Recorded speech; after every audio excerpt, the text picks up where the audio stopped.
Welcome to the Gainin Fast on Memphis podcast with Aaron Shriver, brought to you by Arlo Revolution. Each week, Aaron connects melodies and memories with fans and artists from all genres of life. When all else in life is gone, only music will be left to leave the legacy of life's adventures. Please welcome your host for the Gainin Fast on Memphis podcast, Aaron Shriver.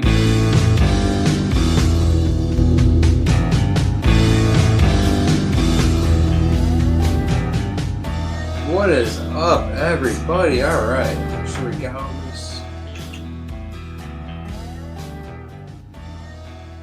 All right, we're getting all the fun stuff worked out and get ready for a fun one. What's up, everybody? So, all right, if you guys are in the chat tonight, go ahead and share this stream if you can. If you share it, we are giving away autographed 10 by 10 picture of Tommy. It's gonna be really cool. It's actually the show poster for tonight's show, so very excited for that. What's up, Brandon? I know you've been excited for this one, but if you guys could share this, my golden night, I want to try to get over 121 live viewers. We'll see what happens. That is my top we've had, and yeah. What's up, Brian? So we're ready. Sound good on your end, Jay? We're all turn on my microphone. Yeah, we're all good. All right. Well, let's start rolling with it. All right, guys. Welcome to the Gainin Fast on Memphis podcast, a place where we promote positivity and connect melodies to memories with fans, artists, and some of the most interesting people in and around the music community. I'm your host, Aaron Shriver. Tonight, we are presented by our good friends over at Arlo Revolution, cinematic wedding films, music videos, and promos. You can find them at arlorevolution.com. And then our on-screen sponsors tonight and the last couple of weeks. Art on a Higher Wire by Joel, original and custom artwork inspired by your life moments, treasured photos, and memories. Find them all over Facebook. And then my good buddy Corey Oliphant of the Original Church Choir. We're honored to have them every week as a weekly sponsor, just to be with us. It's just been amazing because this podcast started with them back in the day. So I got time out. Yeah. Pick the microphone. Because it's picking you up on the... I was going to say, are we on the wrong? Yeah, I think we're on the wrong mic. Jillian picked that one up, huh? No, I did. Oh, did you? I was like, something... There you go. We're not going to do that. All right. Are we better? Yep, that's it. We're now amateurs tonight. All right. Yeah, Are you nervous? No, we just never picked the right thing. I don't know why we never selected that. So now the audio is better. Sound better? Much better. I forgot you have the good stuff. Should I start over? Sure. If you want to start over, go for it. I don't think I want to start over. Don't start over. I don't either. Sure. All right. If you guys are looking for ways to support the show, our heart of the show is our Patreon page. Tiers start at just $1. Our current goal is 100 Patreons. We're just 34 away from that. If you're looking to sponsor or advertise with us, currently we have room for 2 more on-screen sponsors. See your logo displayed today and be mentioned in our show notes. If Patreon is something you can't do, the best way to support the show is to like, share, review, and subscribe everywhere you guys can. We're everywhere, so just anywhere you can find the show. But if you guys are listening to the show back on a streaming side of things, make sure you tune in on Tuesday nights. We are live on Facebook and YouTube. Interact with the show. You could ask questions in the chat. We're going to have tonight a ton of questions, I'm sure, but I have a really cool show planned for everybody tonight. So I cannot wait for this one. All right. I won't put that back up there. This is podcasting without a net. That's what this is. Yeah, I like doing this live so everybody could kind of see how the flow works. Yeah, too. right? Yeah. So, I could go into all of our Patreon stuff. I'm not going to do that. So, but if you guys are in the chat and you guys could share it, I'm going to go ahead and give away a signed poster, like I said, for everybody that shares. We'll talk about that through the thing. But yeah, let's go ahead and move that out. And I think we're good. All right. You ready for the intro, right? I am ready. All right. Finger is poised. Tonight we are welcomed. We're going to welcome in comedy legend Tommy Chong. There are not many things I'm sure he has not seen or done in his lifetime. Tonight we're going to find out all about his journey, what led him into the cannabis industry, the music industry, and comedy altogether. So let's welcome Chong in.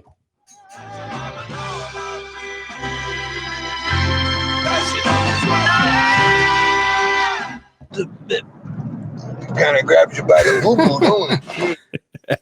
Put that in there for you. How are you doing, buddy? Can we hear him now? Should be. Uh-oh. No audio. Uh-oh. Is he muted still or no? No, he's open. Yeah, he's open. You might have to switch back to the other microphone. No. Hold on, Tommy. Now we have audio issues. This is why we do sound checks. Nothing ever works. And everything was working before. Hang on real quick. All right. Don't go away, Tommy. I wonder if we have him. Hold on.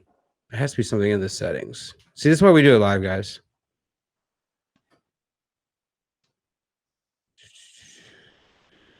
It has to be in here, right? See if he's muted. No, Nope, he's not muted. Okay. Well, let's unpin him. But I don't hear him in here. Switch the microphone back to the camera. Hold on. How do I get? Remember we went full screen? I get it for you. Yeah.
Okay. Okay. All right. Are we back? Tommy, can I hear you? Or can you hear me? Yeah, I can hear you. All right. Can't see you, but I can hear you. Yeah. Yeah. We're not going to mess with Cam. And we're back on the stream. Okay. And we sound good? Everybody Sound can good hear? to me. All right. We're going to roll with this now. Technical difficulties that we do live. Wow. Yeah, it's fun. So, Tommy, welcome to the show. I'm honored to be able Thank you. to talk to you tonight, man. I've been looking forward to this for a long time. I remember my earliest memory. Dude, my dad's vinyls and opening them up. And the first thing I asked him was, "Where's the rolling papers, Dad?" So, when you guys, I just want to jump into that. When you guys were doing your vinyls back in the day, what Sure. made you make or put those rolling papers in there, dude? That was just the coolest thing.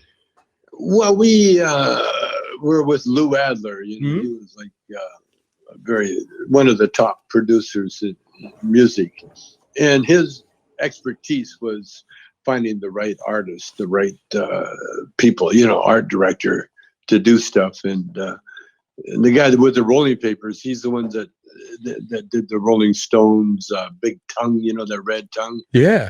So we're with the top echelon of the artists, and not only with the records but with the movies too. You know? But one thing, Lou Adler, he had a lot of good taste, and it showed. Yeah. Oh, it definitely came through on that. So you're from Canada. When you started off at a young age, what made you want to get into like comedy or music? What at a young age were you listening to? Were your parents listening to around the house that kind of put you in your direction, man? Well, no, I come from a whole different generation than you guys.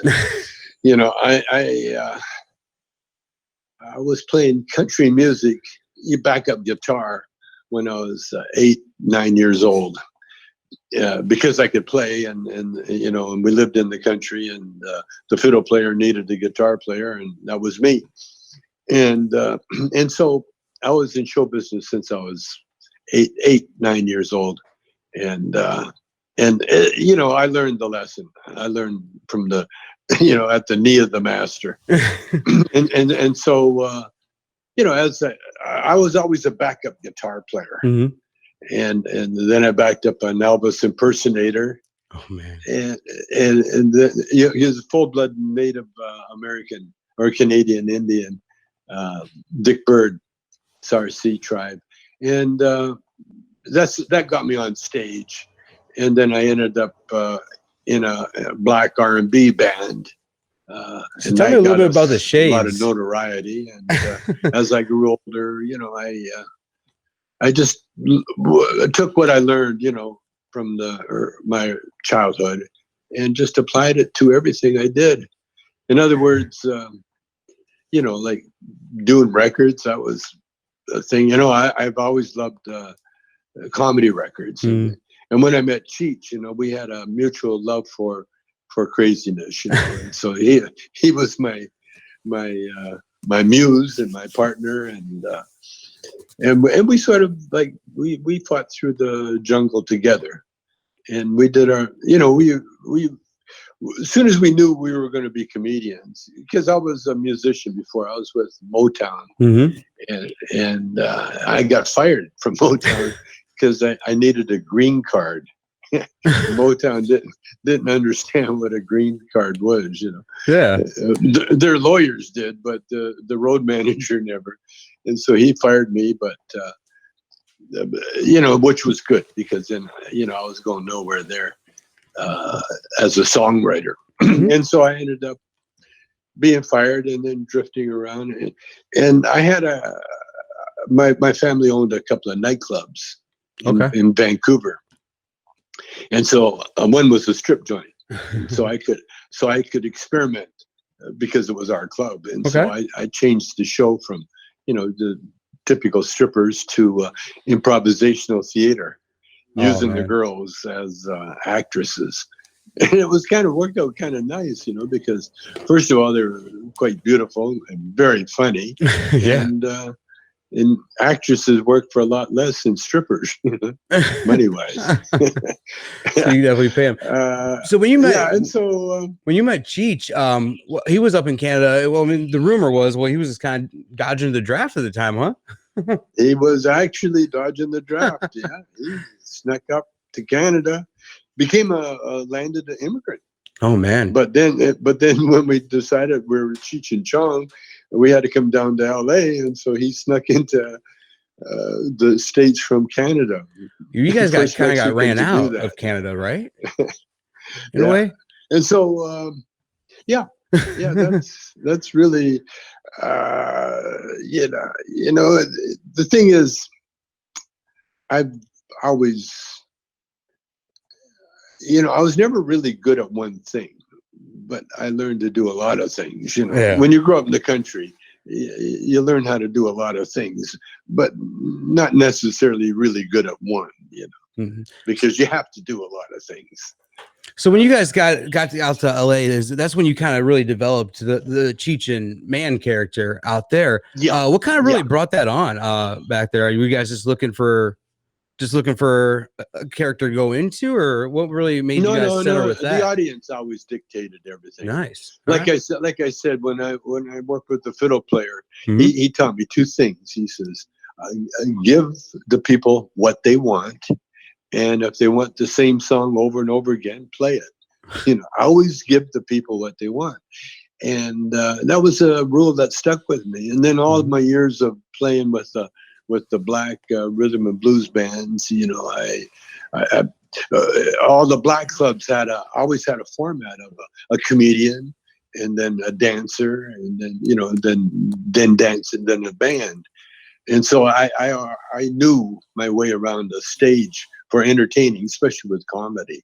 And so that's really what it was. We developed the characters because the audience. Yeah, they weren't reacting to our TNA jokes, the sex jokes that worked in the strip club never worked, in front of a college crowd. Yeah, and so, but soon as we found out Cheech was Mexican, we never knew he was Mexican until we had to come up with a character one night, and he came up with the lowrider character. Yeah. And the minute he got that lowrider character, then it was all over. You could hear the ka-ching, we could hear the money coming because the audience reacted, especially in LA. So then, but the funny thing was, we became international stars almost immediately. Yeah. Because our first record, our first bit was the first thing we ever recorded, and the first thing we ever rehearsed, and the last thing we ever rehearsed was that Dave's Not Here.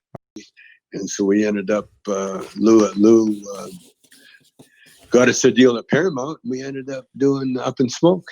And that was it was like Dave's Not Here. So that was our first movie, and it just went through the roof. It just had incredible legs. It's still playing now. It's funny because Dave's Not Here is probably one of my all-time favorite skits, but my wife, I gotta tell this story. She's gonna kill me because she's sitting around here. She did this Dave Ramsey class a couple years ago, and it was the funniest thing because she tried to get me so hard onto this Dave Ramsey plan. And I went to one of your shows with my dad a few years back when my dad's a huge fan. I mean, he had like I said, he had the vinyls, and I got these old Dave's Not Here Cheech and Chong stickers, and I put them all over the house, man, because I was like, I ain't gonna get on this damn plan. Dave's not in this house. Dave's not here, man. So that's why I was always saying it was always a fun thing that I always was saying, because that was one of my favorite skits, man. And I love that from back in the day because you guys started with the albums, and that was one of my favorite things. We put out the vinyls. You were nominated, dude, for 6 Grammys. You won one. A lot of people don't know you have a Grammy. And it was for what, best comedy album? 74, right? Yeah. It was the Los Cochinos album. Man. When you win a Grammy, it's usually you should have won the one the year before. Yep. We should have won the first year, but we ended up winning the third year. Because it's just a hierarchy of all. I think it was Bill Cosby or Steve Martin or somebody like that. But yeah, we didn't even know what a Grammy was, to tell you the truth. I do want to just hang on one quick second, Tommy. I want to apologize to everybody that's on the feed. We did lose feed on Facebook, which I knew we were. We kept the board running. We're still running the audio. It will be on all the streaming sites. We're back on Facebook for now. But whenever you mention the word Tommy Chong or anything around Facebook, cannabis, all that stuff, you get shut down. And I knew it was going to happen. Yeah, isn't that weird? Exactly. I knew it was happening tonight. I knew I didn't tell nobody. I have a little watch party sitting here with some buddies from work and my audio guys sitting here, and everybody looked at me like, oh my God, we started freaking out that we lost feed. And I honestly, I predicted it, guys. I had a feeling. And that's Facebook, huh? Yeah, I work here in Illinois in the cannabis industry. And I do a lot of marketing with where I do work, and our entire Facebook got shut down probably like 3 months ago. So I was working, I used to do these videos, like in-house videos for all of my coworkers and stuff. And we were putting them on Facebook, and just because you mentioned a product or anything, boom, the whole page got deleted. So I'm sure that's probably a problem you've seen. So let's just jump into the cannabis industry, since we're kind of started talking about that. So you discovered it at a young age. I think I read you were 17 and someone just handed you a joint and an album. Lenny Bruce record. Lenny Bruce record. And so you went into that, and did you see it then as medicine to you, or were you seeing it more as recreational for you then? Because for me, myself, I got into cannabis in 16, 17 years old, and I have ADHD really bad. And for myself, when I was in high school, I didn't know it, but it made me focus and it made me feel like I belonged. It made me feel better. And I liked who I was on cannabis then. And of course, my dad always took it. You show me a high school diploma, you could do whatever the hell you want, whatever. So he always would take it and find it. But for you, when you discovered it at 17, how was it for you back in that age of time? I was kind of scared of it, because back then it was reefer madness, Yeah. It wasn't a thing. It wasn't the thing to do. It was I was in a jazz club, and so I tried to hang out with the jazz guys, and so I when they handed me the joint, I just put it in my pocket. And so we smoked one of his, Raymond's joint. But I just loved what it did to me. Man, I heard music that I'd never heard before. And I saw things and heard things and imagined things that it was incredible. And then listening to that Lenny Bruce record, High, just one toke. And I'm a one toker to this day. Yeah. I've never been one or two tokes. I'm good.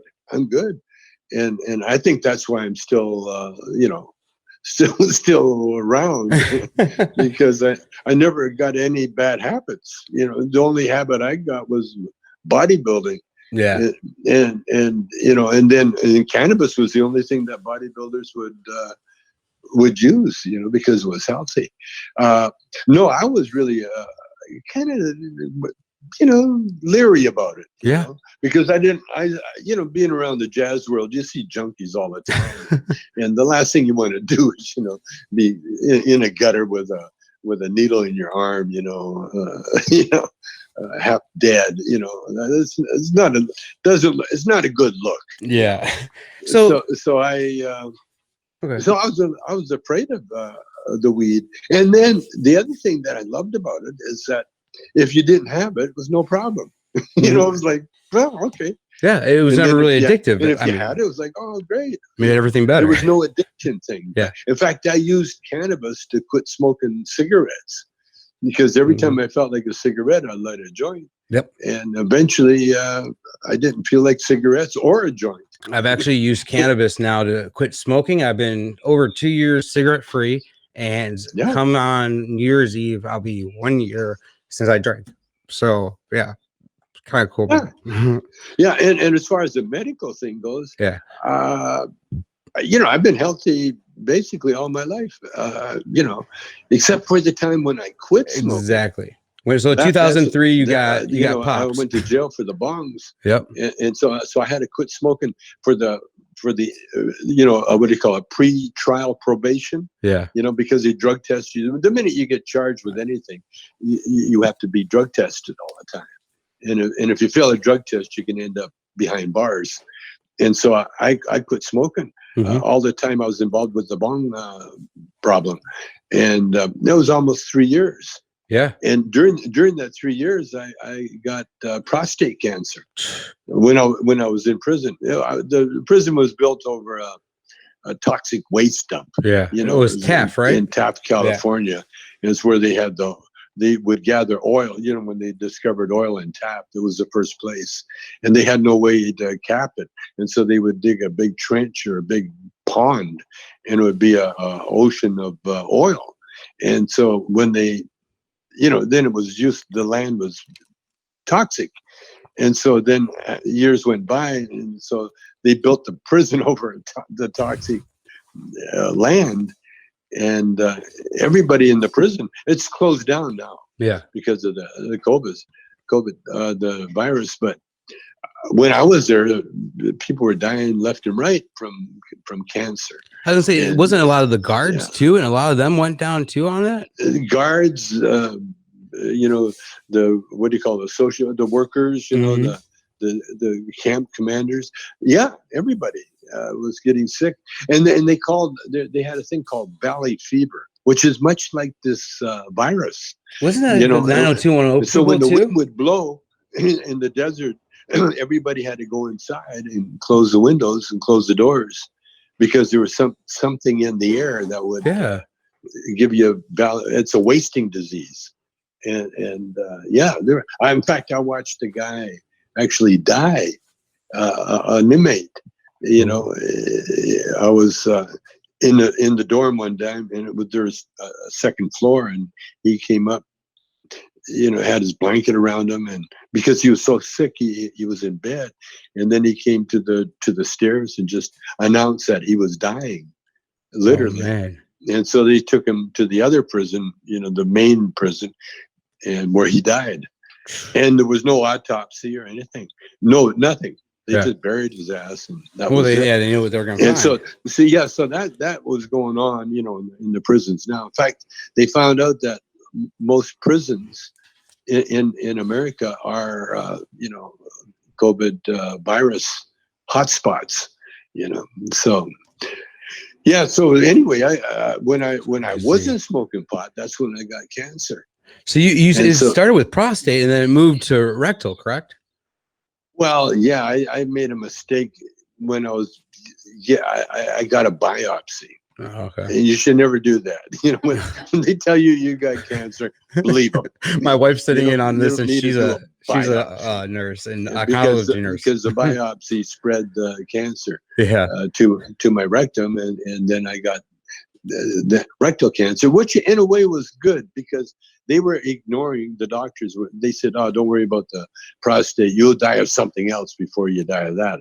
Very slow moving thing. But it's not fun knowing you've got cancer in your body. Yeah. Oh, and never. So when they treated the tumor, they also treated the prostate, because they were down there anyway.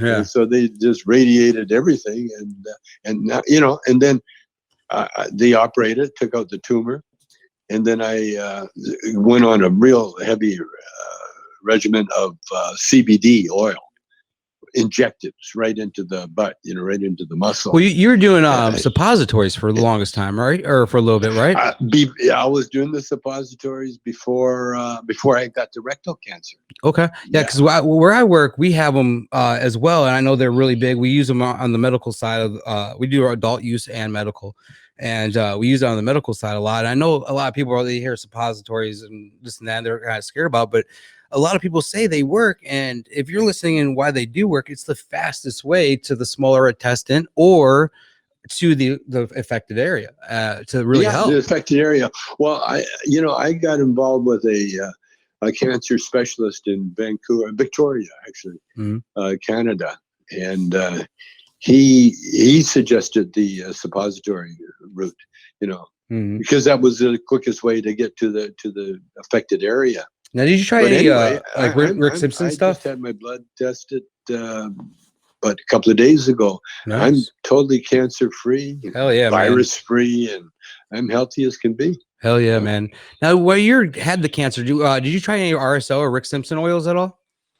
I did Rick Simpson. Yeah. What did you think I about did. that? Like, how did that for you? Like, did you find that helpful? I guess I went into one of the it was like a 2-day coma. Well, the first time I ever tried it, I misdosed on it. I had an anxiety attack. I mean, it was like 2:00 in the morning, and I overused it, and I went right into an anxiety attack. And I was actually scared of it at first. For the first couple of months, I didn't want to try it again because of what it caused to me. And that's one way if people misuse things. I mean, what it could happen, but I heard RSO definitely. Well, Rick Simpson's story definitely it shows it helped, but yeah, I know people in the chat are saying it's life saving, but I've tried it, and if it's done right, it's definitely helpful. Well, everybody's an individual. We're all individuals. So Yeah, it just works. What works for me may not work for you. Mm-hmm. Blah, That's the hardest thing. But the point is, this is what I look. The way I figured it out is that. You've heard of the induced comas. Mm-hmm. You know, when people are very sick, sometimes they put them into a coma, so that the body has, nothing else to do but heal. You know, it doesn't have to worry or have anxiety attacks, anything like that, because a lot of problems with us is in our and the thing is the cannabis products, they work on the brain. Mm-hmm. You see, we have our receptors, and the brain controls the body, and that's why you get into that stress. Because I believe I got the tumor, the rectal cancer, when I did Dancing with the Stars, because I was under a tremendous physical stress. Mm-hmm. I'm sure there's a lot of work, dance, man. At my age, especially. And I think that's what brought on the cancer, because of the stress. And that's what the pot and the CBD oil, it takes out the stress. It relaxes the brain, relaxes the body, or the brain, it hits the brain and relaxes the body. And then your immune system can kick in, So I think that's what it is. You know how when you smoke up, you get cool, you get quiet. Yeah. You're sitting there trying to think of what you want to eat. Always. And it's never, when you make it, you're like, I want something else, whatever. So when you started doing, well, it was Chong's, you had Chong's Choice, and now it's Tommy Chong's Cannabis. But you're really focused right now in the CBD world, I know, and you just launched, or maybe you had it out, but I just saw on your Instagram, the shampoo and conditioner. You were using it for a while, and I know you. I heard you say that when you were using it, it started developing new hair follicles. Yeah, it surprised everybody, dude. Yeah, I had a skin problem, so I went to a dermatologist. All right, and she looked at my whole body, and then she looked at my hair, and she goes, have you, something stressful happened to you or something? I said, why? She goes, you're growing new hair follicles. She says, what are you doing that's different? And the only thing different was I was using CBD shampoo. Man. Yeah. And boom, boom. Yeah. It's not, it's not ridiculous. No. But the thing is, I'm 82 and I got hair, more than I could say for Cheech. Yeah, right. So why do you think so many people are scared of CBD? Like around here, we kind of joke about it because we call it the Family Dollar CBD, because you have your hemp-based CBD and then you have your marijuana-based CBD. And a lot of people are so scared of the word CBD. Why do you think that is? Ignorance. They don't know what they're talking about. Yep. Just like the press, they'll whatever they read or they heard. Mm-hmm. I was very lucky because my son, my son could have been a doctor. He's got that touch. Certain people have a touch. Yeah. My son has that touch and that brain. He's my manager and everything. Anyway, when I got diagnosed with the prostate cancer, I had all these marijuana nuts cases. You come around me, and all you need is marijuana. All you need, do the Rick Simpson oil, and that's all you need. And don't do the the chemo, and don't do the radiation. And they had me talked into it, because when you don't have to do something that's very uncomfortable, and you get an excuse, you kind of take it, And but my son, there was a girl, and she was, she wasn't a doctor. She was just an advocate of doing nothing but just cannabis. And so my son kicked her out and said, "Get out of here! Get the hell out of here with that shit." And then we listened to doctors, and the doctor said, "Yeah, you can do CBD, or you can do whatever you want, but you're still going to have to do radiation, and you're still going to have to do chemotherapy, chemo pills." I didn't have to do the, where your hair fell out or anything, and it worked. It's a combination. It's a combination of everything, because I had to have the tumor operated on, and to operate it, to take it out, they had to burn it with the radiation. Oh. And so I had to go through all that stuff, and I did it. But again, I think the way THC works on the mind, and once your mind gets relaxed, then you can get into a sweet spot. Yeah. Where I mean, that's what athletes do. That's what artists do. That's what musicians do. And that's why they smoke it. Yeah. That's why rappers. You can't find a rapper without finding marijuana somewhere around them. Because just think of. I mean, I had a trouble, memorizing the intro. Yeah. But can you imagine rappers, all the words that they have to play with and do it to music and everything else? They have to be in the zone. And I found out that pot works for me when I'm golfing too. Oh, nice. So it's incredible, because what I figured out, it calms the mind. And when the mind is calm, your whole being is never been a time when we haven't been here. Our soul, I'm talking about. Yeah. And people that, when they say they lose their soul, they get lost. Well, that's what happens, because all of a sudden, your body starts dictating what you do, and that's why, and your body's very lazy. It doesn't want to. It likes the high. It likes the warmth. It likes the feeling of eating. It likes the body. The body. And if you let the body control you, man, whoa! Look around. You see the people that have lost control.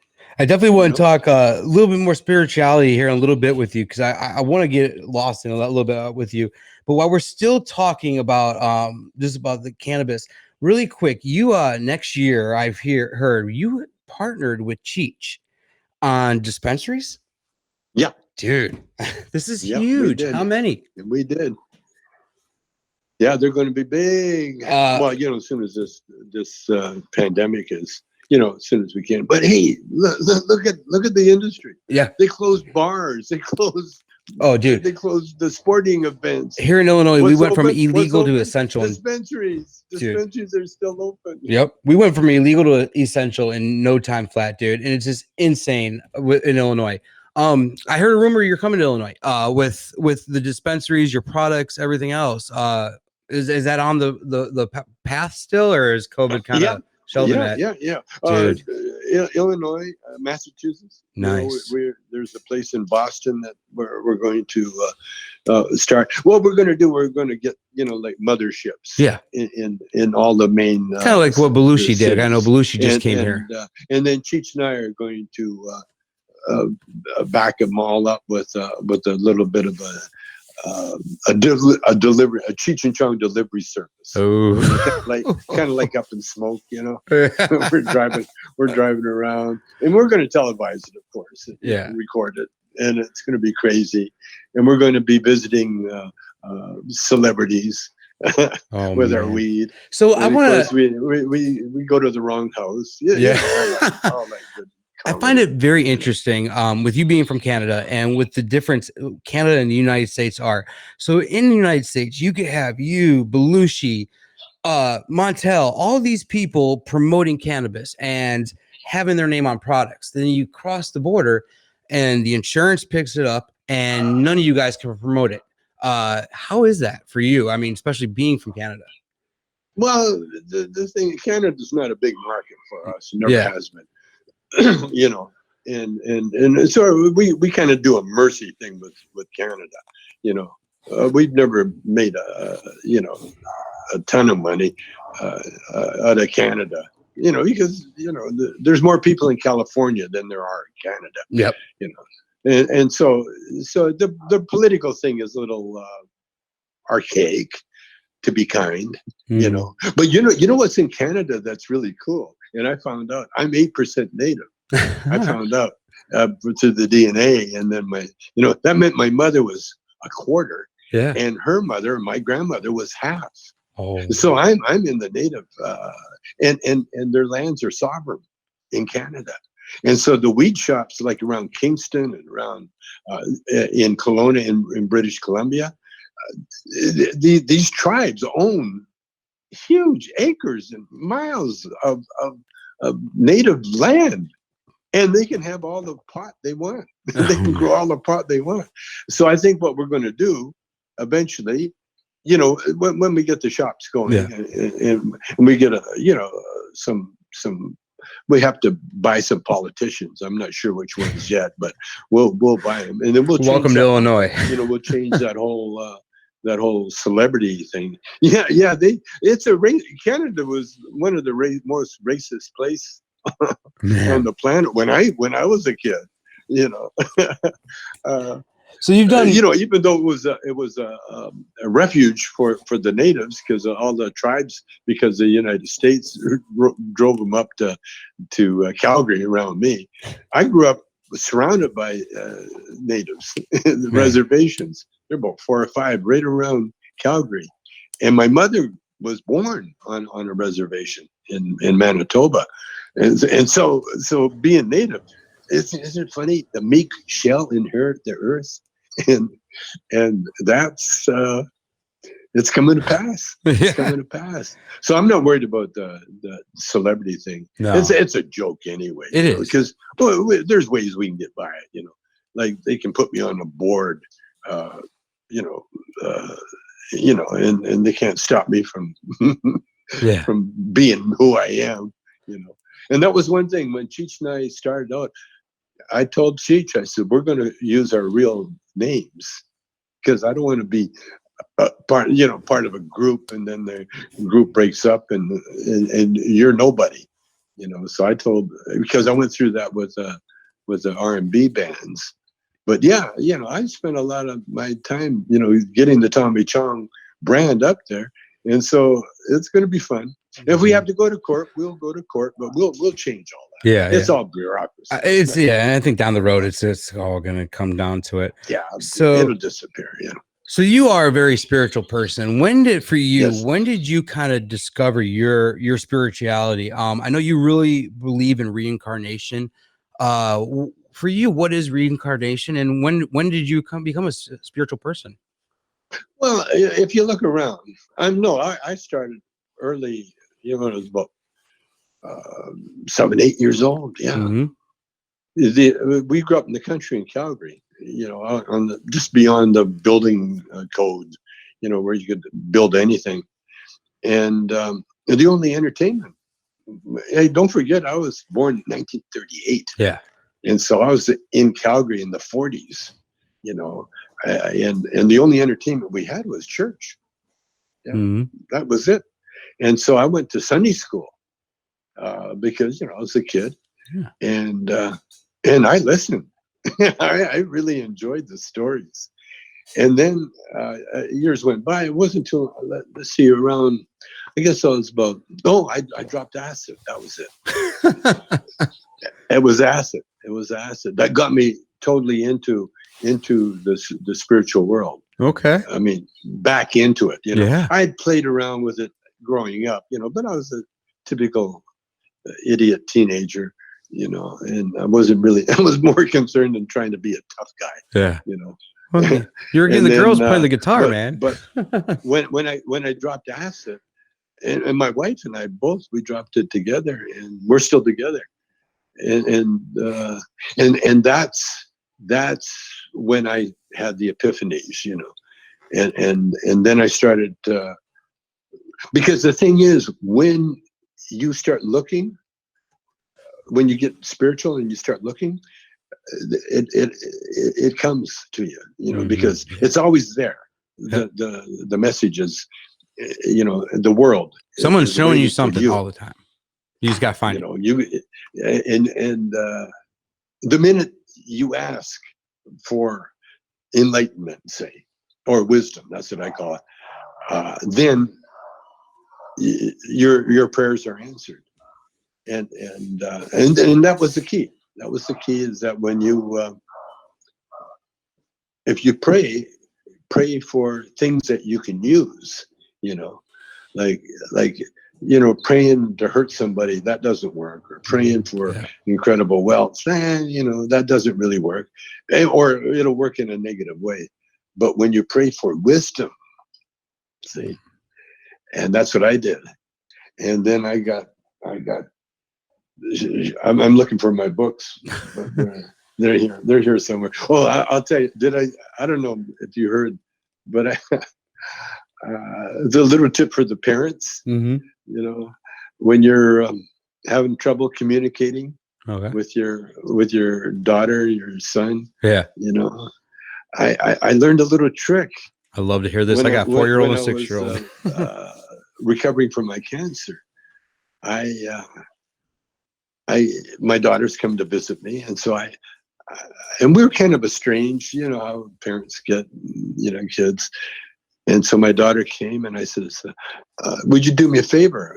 Can you read to me? She goes, oh, I'd love to. My daughter, Radon, she's an actress. So so she said, what do you want me to read? I says, read my Joel Goldsmith book. It's a spiritual book. So she read it. And then I discovered she got more out of it than I did. Because I had read it. I knew what was in it, but she didn't. And it was like she discovered something. She discovered the whole world. Yeah, changed her life. It changed her life. And then my other daughter heard it. And then I started another thing. I started paying her. Giving her money. Because it takes time out of someone's life. Yeah. And gas and so on. So I started giving her a few bucks, and then my other daughter heard about it, so she wanted in on it, and so I got her reading it. Same thing. Oh man! It affected them as much or more than me, and now it's a ritual. It's a ritual. The daughters come over every once in a while, at least once a week, and they read.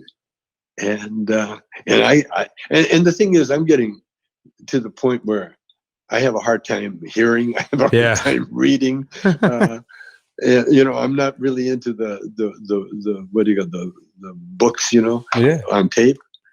But having your kids read to you like that, man, can you imagine? I mean, that's like hours and hours of lectures. and they absorb it themselves. They get out of it. Both of them, they say, let me read that again. And they repeat it and read it again. And then we don't do it long. We do very short chapters, And so it doesn't take that much long, but it leaves you, when you connect like that, because the thing is, like you're talking about reincarnation. If you look at just our physical universe that we're in, like I read things, and I've read that every drop of water that was here during the formation of Earth is still here. Yeah. Every drop of water. We are 90% water. So at least 90% of us has always been here. Oh, You know what I'm yeah. saying? So you can't separate. You know, I know people, you know, they don't believe in reincarnation. They don't believe, you know, they think it's one and done. And the reason they believe that is that that's their karma. That's what they're going through. That's what they're allowed, you know, they allow themselves to think, because we're all evolving. You know, don't forget, like I say, I'm 82 and I've been in you know, studying it for years and years and years, you know. And so I've learned so much. And like even in prison, you know, when I was in prison, I turned it into a religious retreat, because they had a sweat lodge. and I was invited into the sweat lodge. Yeah. And surprisingly, I am native. That's awesome. And the sweat lodge is it's the way the natives worship their God, you know, the Great Spirit. And so they have a ritual, and I enjoyed it. And we did it every week, Saturday. And it became, you know how time flies by when you got something to do. Whoa. Next thing I know, hey, I get out of here in a month. Yeah. It's so crazy. But when you connect with your real self, you see, that's what all the great teachers teach, you know, all the gurus. And I was telling the guru, somebody, I forget who I was talking to, that gurus have one thing in common. You know what that is? What? A sense of humor. Yep. Do you know that comedy or humor is like putting sugar on something bitter? Yeah. You know, it's easy to take. Life. That's how. You know, like Nelson Mandela. You know, he did 18 years hard labor in a prison, and his job was breaking rocks. In the meantime, they did it with humor. They learned how to break the rocks, but in the meantime, he also taught law. To people while he was incarcerated. 18 years he was incarcerated. He came out so strong. And that's what happens. See, that's what happens when you connect with your spirit. You know, that's where miracles happen. And my life is a great example of that. Now I know it bothers people, and I love, every once in a while I love bothering people with it, especially on Twitter, because I get non-believers on Twitter. Oh, John, you're going to believe that book that was written 2,000 years ago? And I remind them, it wasn't written 2,000 years ago. They never had anything to write with 2,000 years ago. Exactly. It was only written a couple of hundred years ago, and it was written by writers. That's why the Bible is so ridiculous in some cases. You know, where Moses stopped. You know, where God stopped the water, and they could walk across. You know. This is insane stuff. So you're 82 years old now. My final question I have until we play this last little quick 60-second game, I let you go for the night. You're 82 years old. You've seen, you've lived, you've done a lot your entire life. What scares you at 82 right now? In this world that you're living right now, what fears are left for Tommy Chong? And that my wife is getting ready for me to die, and that she's getting ready to be with another person. You know, it's a reality. It doesn't scare me anymore. In fact, I've learned to make it funny. Yeah. But that was the only thing. Because I realized, you know, it comes on you.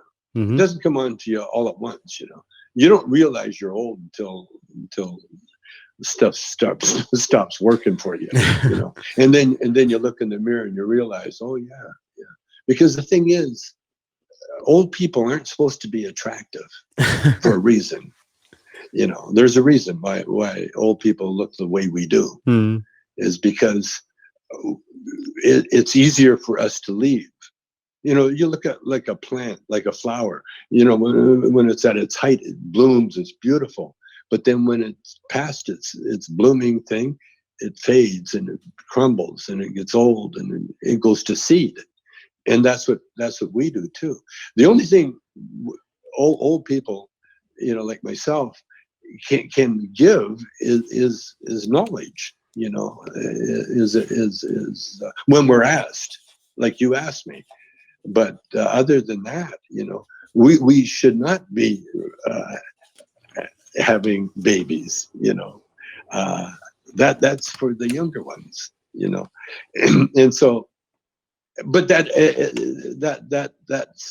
thought doesn't scare me anymore because I've evolved past that. Because again, you know, I go to God for advice. You know, when I did a movie, It's God, they asked me, so Tommy, what do you say to God? And what do you talk to God? When you talk to God, I said, actually, I don't talk a lot. I listen. Yeah. Because what are you going to tell God? I think I listen more to him, and I talk more to my grandfather that I lost in 2000. I think that's more my style of things. Yeah. So well, yeah, there again, you know, it's like what's going on with the pandemic.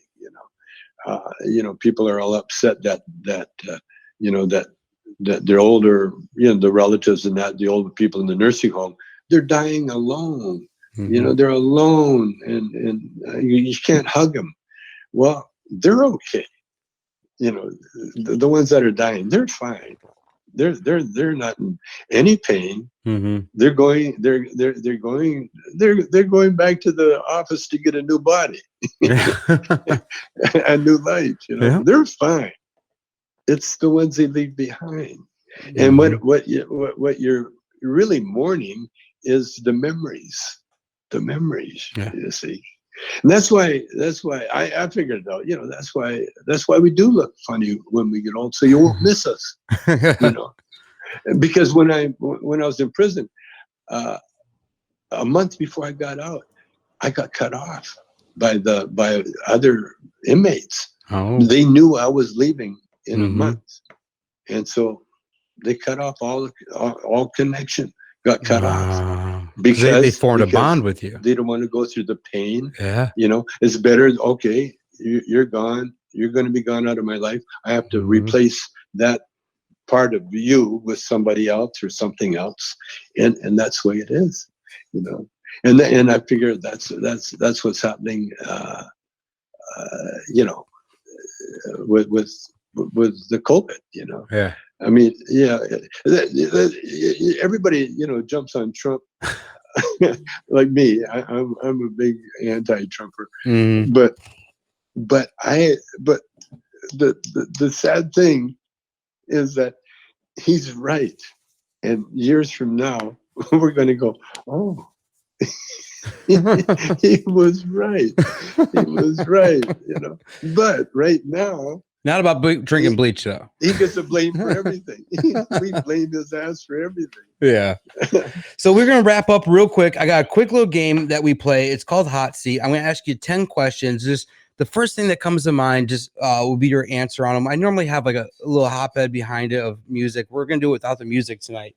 But if you can smoke with anyone, living or dead, that you've never smoked with before, who's the one person you would want to smoke with? Paul McCartney. Nice, man. Nice. What was your first paying job that you ever had? The what? Your first paying job you ever had? I guess cutting grass for a neighbor. Nice. Yeah, old lady. Yeah. What's the favorite? Yeah. Your most favorite vehicle you've ever owned? Of all vehicles you've ever had, what's been your favorite? It was a Honda 90. A little scooter. It was the one they had in Vietnam, you know, when they would put everything they owned, including the family, on this little white bike. Nice. When I saw that, I said, I got to get one of those. And I did. Where are you going on vacation? If you're taking the family, you're going out, where's your location, your getaway location? Where do you want to go? It's called Tofino, British Columbia. Nice. It's on the furthest coast of British Columbia, the Wild. It's a Wild. That's where my son is now. Nice. What was used to roll the Labrador joint? What's that? What was used to roll the Labrador joint? Fingers. And... Well, I'm saying inside of it, was it real bud or was it a prop? Or can you not say? It was all in the imagination. It was a record. It was a record bit. What was the first 8-track you ever owned? Your first 8-track that you ever owned. What was it? I don't think I ever owned an 8-track. Really? All right. What was your first vinyl you ever owned? Ooh.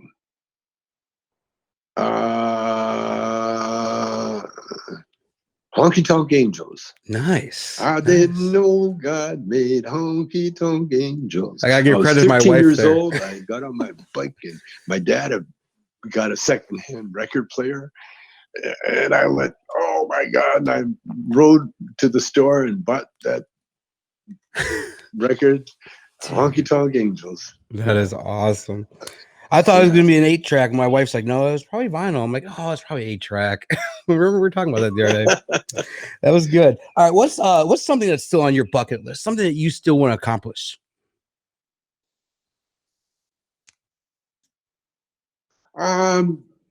Dancing tango with my wife. Nice. I haven't been able to do that yet. So the next one is going to be a 2-parter. Your most exotic place you've ever smoked and the strangest item you've ever smoked out of. The most exotic place? A place called Palau. It's the island of Palau. Nice. It's in the Micronesian Islands. It's where John Kennedy and his wife honeymooned. Ooh. And so we heard about it, and so we went there. They got a law: you can't have buildings over 2 stories high. Oh wow, nice! And it's one of the most incredible places ever. That's amazing. And what was the other question? The most strangest item you've ever smoked out of. I mean, you always had the MacGyver smoker. So, what was your MacGyver smoking moment? Let's see. He's looking around. Well, not strange, but it was the most impressive. When Snoop Dogg was on tour with his Up in Smoke tour, they brought out a 6-foot bomb, and then they got me on stage to smoke out of it. Oh man! And because I'm a showbiz guy, I couldn't fake anything, and so I literally toked out of a 6-foot bomb. And they almost had to get an ambulance to take me away because, oh man, I mean, it's like I got a whole lung full of. I was saying you're a 1-toker. I mean, that was a lot more than a 1-toke there. It was for me. I mean. And then my last question I have on this: your favorite one-liner from any of your movies. So, of all the movies you've ever done, what's been your favorite one-liner you've ever done? Oh man, that's a tough question because I've done quite a few. Probably, I wasn't looking at his neck, man.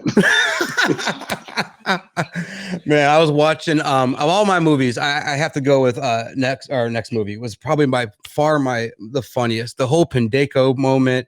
We were watching it today. That was probably by far the funniest. And then it was. What was the other one? The law wasn't the law office or the welfare center when you guys were at the welfare office. That was hilarious. When you were sitting there in the middle, you got the guy next to you talking to himself. You got the other guy next to you making noises, and you're just high as hell in the middle. Like, what the fuck? Yeah, wasn't it? That was, they teach that in film school now. Really? Yeah, because I never said a word. Yeah. I just looked. And everything happened around me.